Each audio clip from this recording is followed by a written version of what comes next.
Hello and welcome to Monocle on Culture. I'm Robert Bounds. On today's show, we're looking at art two ways, with an interview with a proper titan of contemporary art, the Japanese pop art maestro Takashi Murakami, and with a visit to Tate Modern's new show titled Electric Dreams, exploring art and technology before the internet. So if you like your Louis Vuitton bags exuberantly decorated with smiley faces, and who doesn't, or if you're keen to delve into the experiential world of digital, kinetic and psychedelic art, and who isn't, you'll be well catered for over the next 29 minutes of Monocle on Culture. So do stay tuned.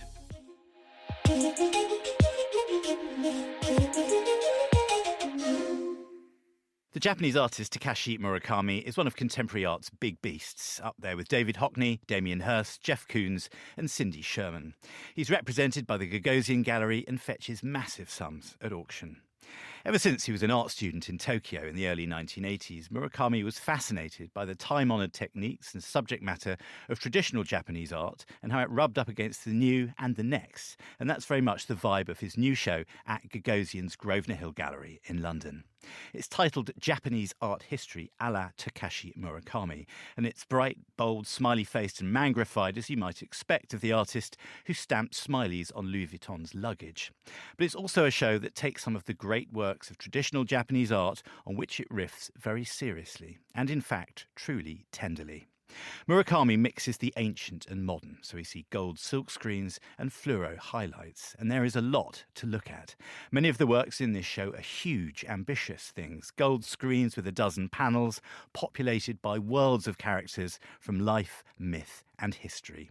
It does feel like a landmark show. And here is Takashi Murakami.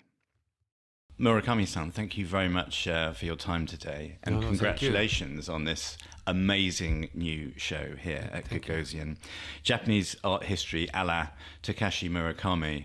Just its title seems to suggest that we're going to get a reinvention of a lot of history. What was it like looking at the original works that you are riffing on? What feeling do you get from those original artworks when you walk around the museums of Japan?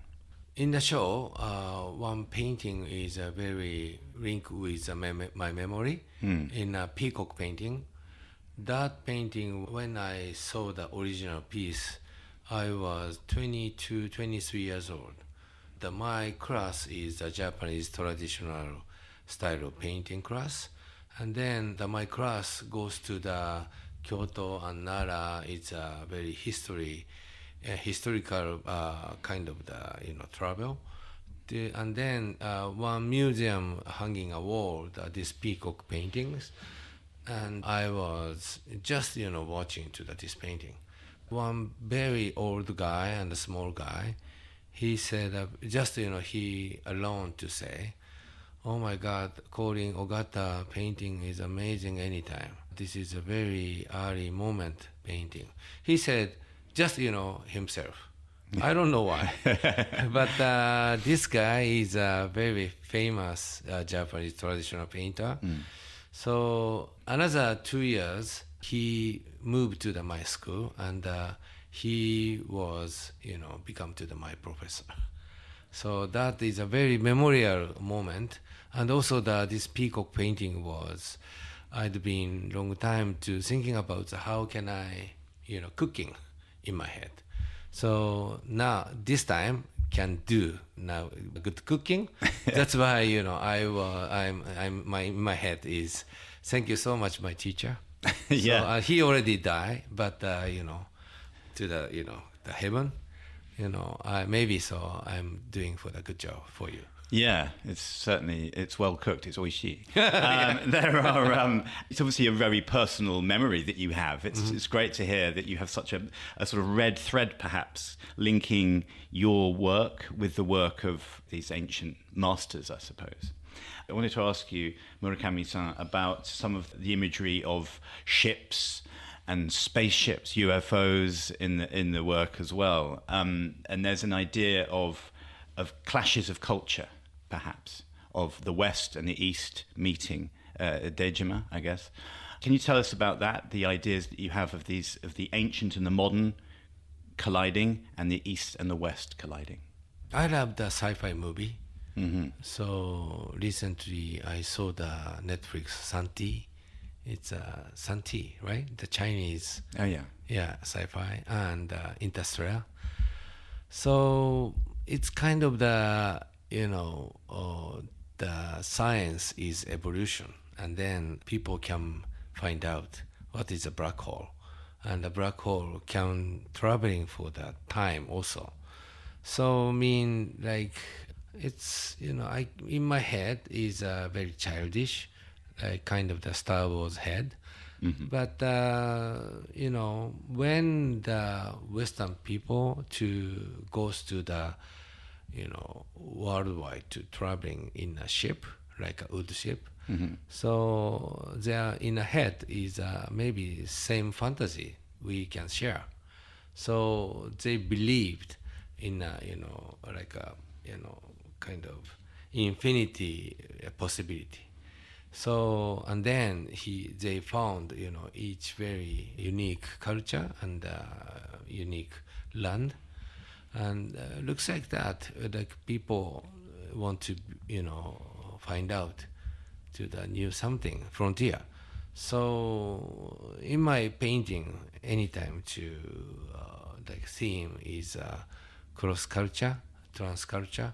So you found maybe like several ships, and you said a UFO also.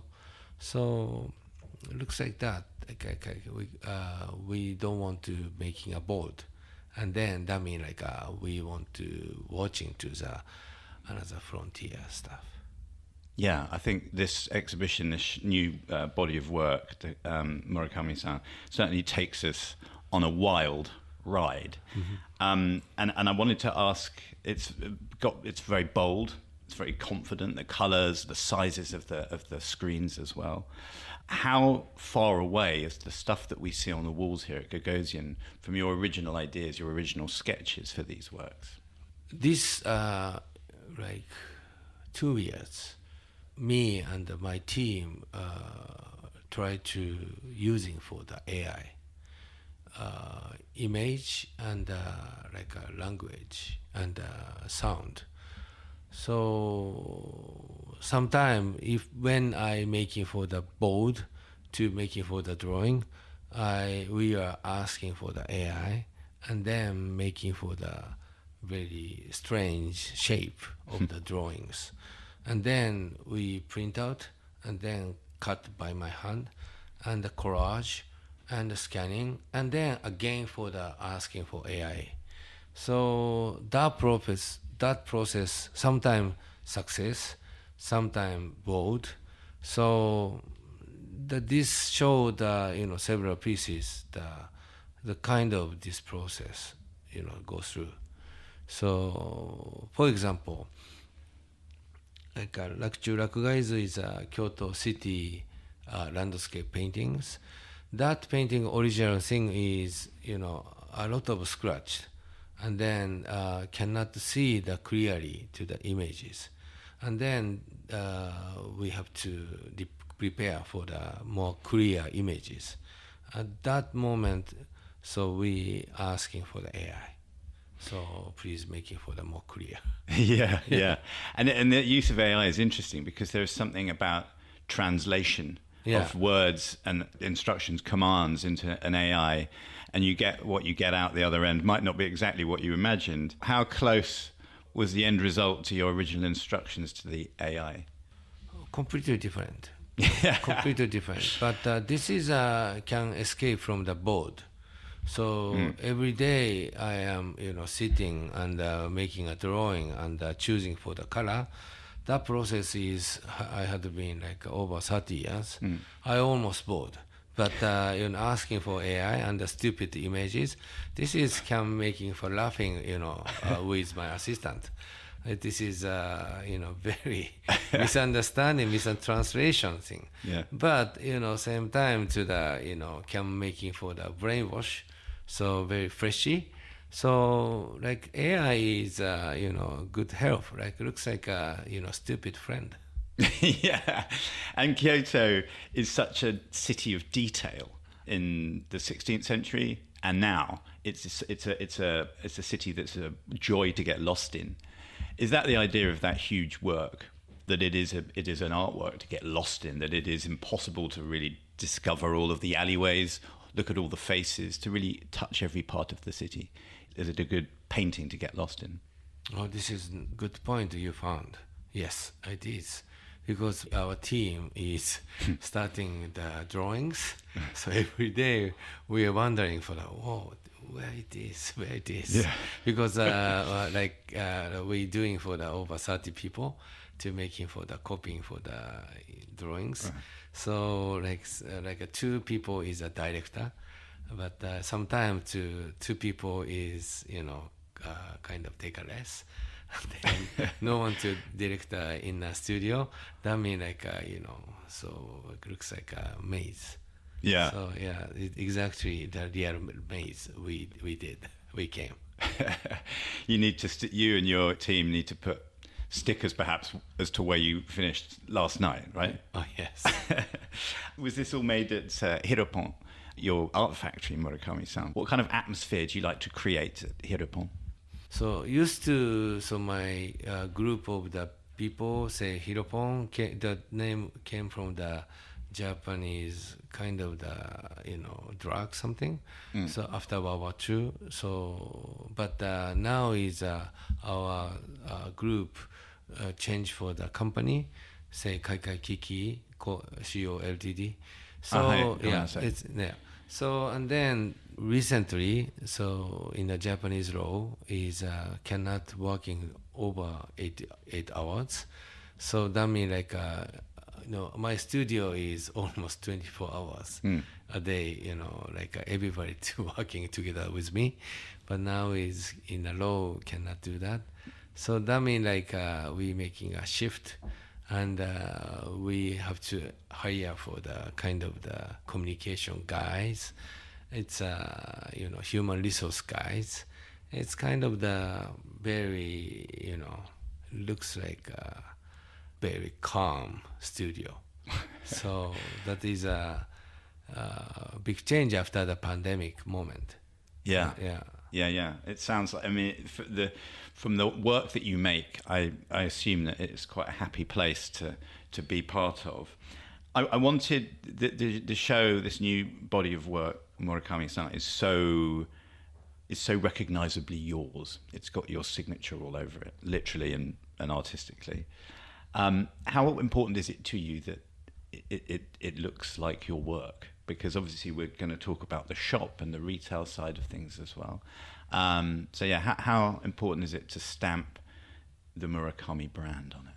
This is very good question. So because the series of this show, so almost doesn't necessary to pushing for my character's basic idea, but if nothing to do my characterization, so maybe client is wondering who is a piece. Who's this by? Yeah, that's why I am editing for my icons. But it's maybe client or audience understanding for this is just for the sign, right? It's just for the tag. It's this is Takashi's work, but he want to making for another challenge. So looks like the hip hop music having a tag anytime. So I don't know. So but yes, I try hard to making for how can we making for the signature. So style of that, my name under my names. So this show is a pretty big challenge, I think. Yeah, there is a retail aspect to this. Aside from the fact that these works will be bought, there is cheaper stuff available here at Gagosian as well in the shop. Your work has been commodified. It's been well loved for that, rather than regarded as a cynical thing. How important is that retail side to make small, beautiful artifacts for people to have? I am targeting for my audience is small children. So because children's making for the future. Mm-hmm. So when I was starting my career, very early moment, already making for the T-shirts and posters and a postcard. So now already past the time, like 30 years. Mm. So at the moment was children people is already adult, and then come back to the my show in museum and the gallery. Sometimes these people can buy to my pieces. It's kind of the art piece. Art is can making a history in the future. So that's why I am targeting for the children. This is my rule. So and then step by step to understanding for the what is my theme. So to the adult, yes, this is how to do that to the explain for and the concept, but children just thinking about, oh, this is cutie and this is colorful, but 30 years later, maybe these people understanding for what is my center point. Well, it's kawaii for children and adults alike, Murakami-san, right? It's very attractive stuff. Yeah. This is, can explain or not, I don't know, but recently, the Pixar animation and Spider-Man animation, this animation stuff looks like childish animation, but having a very deep philosophical story. Inside Out series is, very abstraction thing. Mm. So it's, looks just a cutie, kawaii, but can explain for the more detail, more deep something. So my goal is looks like that. So if the children or young people to watching me, my characters, oh, this is a cuteness, but understanding for the kind of the deep sound in my piece paintings. So that is good entrance, the kawaii. Yeah, it's a good entry point, I guess, because in the show is so heavily populated with people, with characters, with smiley faces, flowers, skulls, dragons and lions guarding temples. It's an amazing thing. So we're led in by the smiley face, and we leave with a lot of thoughts in our head.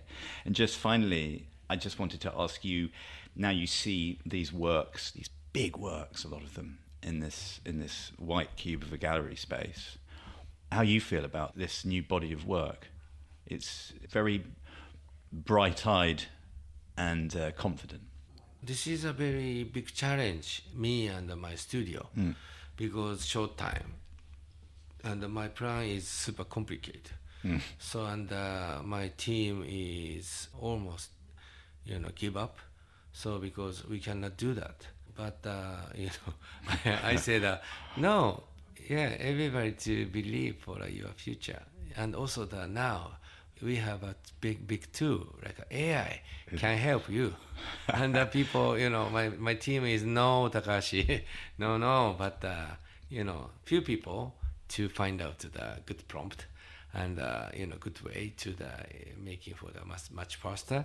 So and then finally in a timeline can finish, but this challenge is mostly exciting moment, with a teamwork, job. Mm-hmm. So that's why, this time is, we did a good success in a new challenge.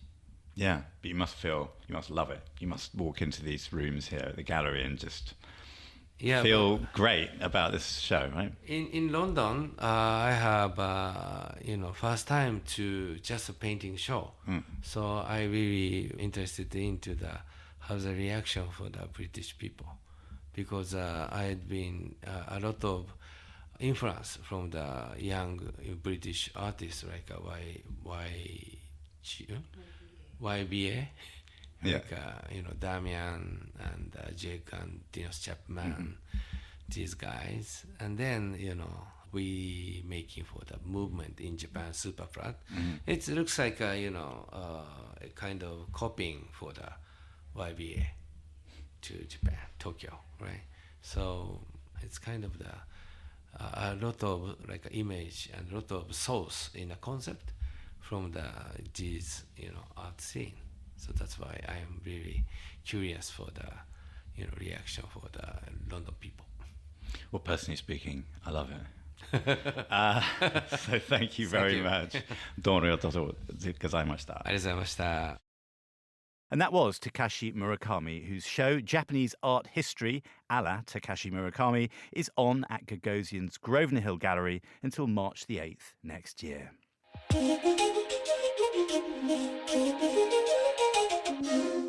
The words art and technology might conjure notions of today's artificial intelligently made paintings or virtual reality, but the intersection between the two has much deeper roots.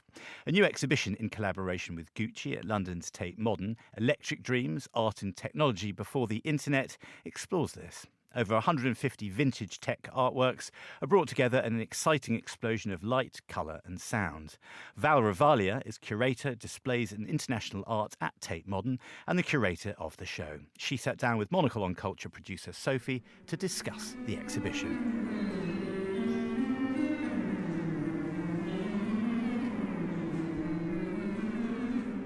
The exhibition covers several decades from just after the Second World War and the period in the 1950s where more and more artists took an interest in the possibilities that technology offered to artists, up until the very early 90s, but just before the internet became a kind of widespread domestic way of communicating between humans.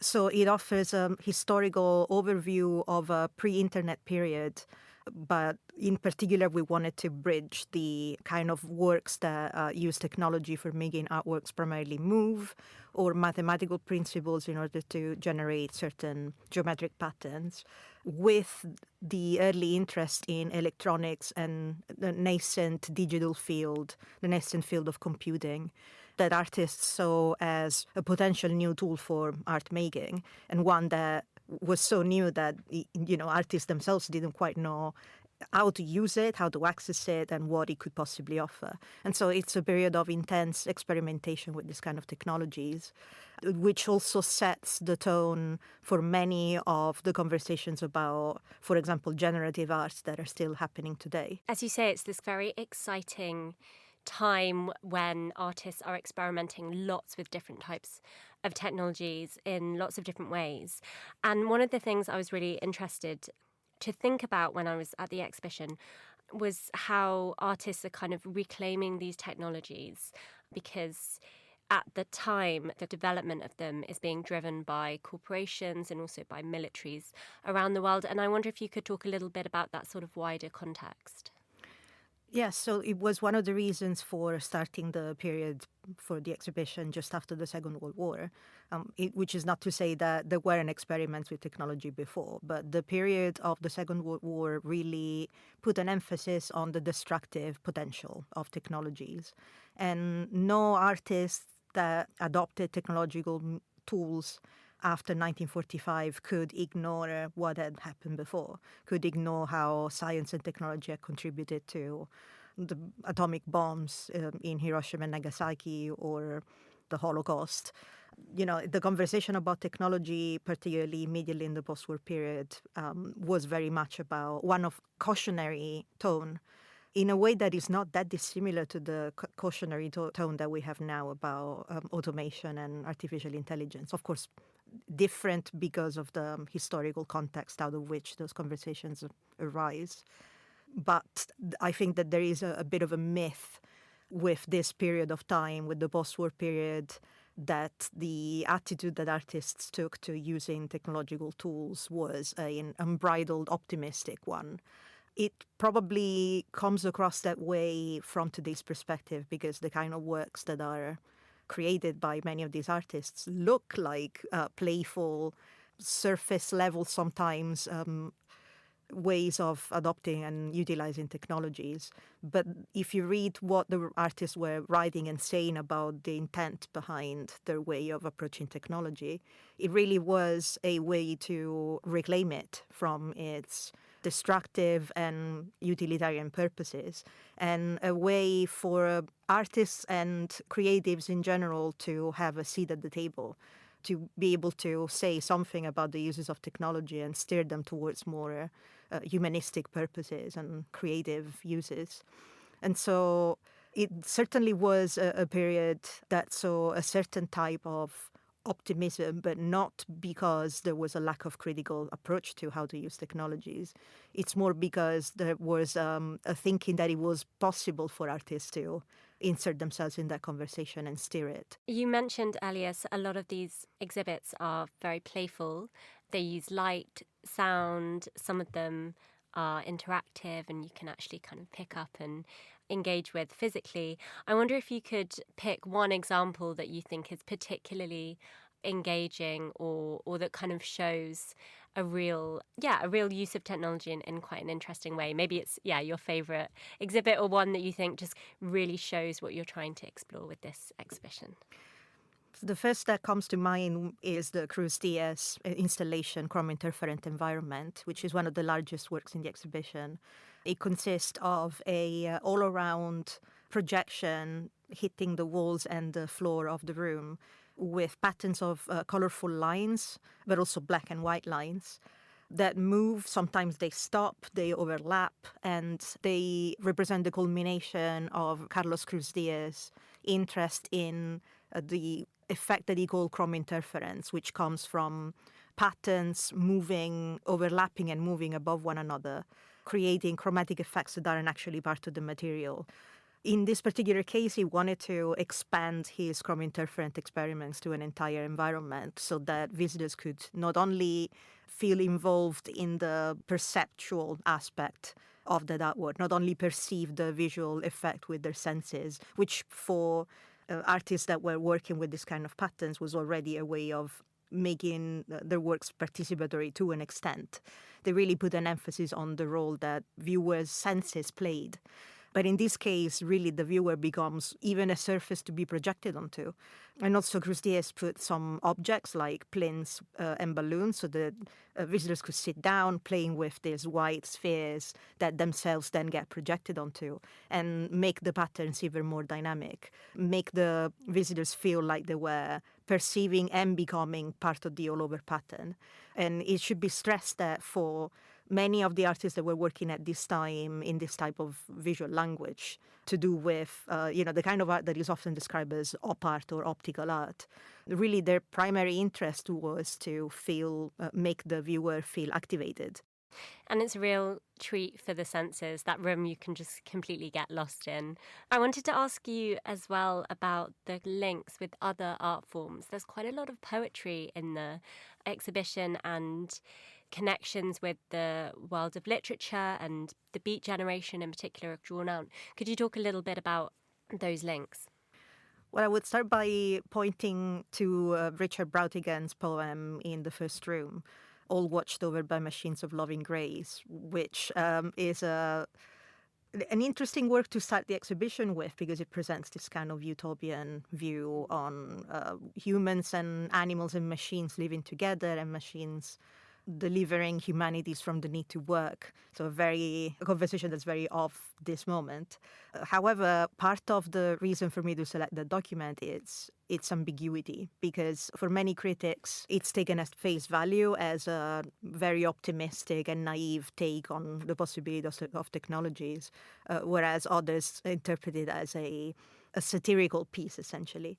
And so I wanted visitors in the first room already to start off with this ambiguity of the ways that the artists in the exhibition approach the subject.